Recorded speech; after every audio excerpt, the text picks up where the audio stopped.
త్రేతాయుగం నుంచి కలియుగం వరకు శ్రీరామనామం జపిస్తూ 3 యుగాలైన యుగ యుగానికి ఆ శ్రీరామచంద్రమూర్తి యొక్క నామాన్ని ప్రతి గ్రామం నందు జపించుకుంటూ ఆయన రాజ్యం రావడం కోసం అనేక మంది రాజకీయ నాయకులు ఆ శ్రీరామచంద్రమూర్తిని ఆదర్శంగా తీసుకుంటూ రాజ్యాలను పరిపాలించే విధంగా కొనసాగుతూ ఉందనంటే నిజంగా మనం చెప్పుకోవాల్సింది ఒకటే, భారతదేశంలో పుట్టడం, భరతఖండంలో పుట్టడం, ఆ శ్రీరామచంద్రమూర్తి పరిపాలించినటువంటి ఈ భారతదేశంలో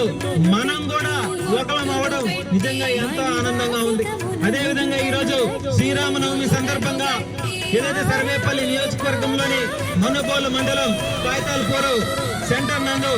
స్వామివారి తీర్థ ప్రసాదాలను భక్తులందరికీ కూడా పంపిణీ చేయడం జరిగింది. దీనికి స్థానికంగా ఉన్నటువంటి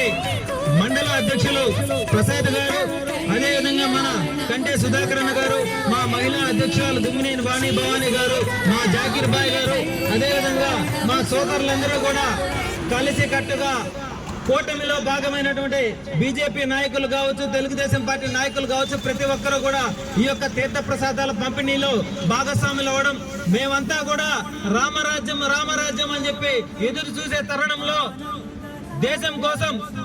నరేంద్ర మోదీ గారు, రాష్ట్రం కోసం సూర్యచంద్ర లాంటి 40 సంవత్సరాల అనుభవం కలిగినటువంటి చంద్రబాబు నాయుడు గారు కావచ్చు, అదేవిధంగా మా అధినేత డిప్యూటీ సీఎం పవన్ కళ్యాణ్ గారు కావచ్చు, వీళ్ళిద్దరూ కూడా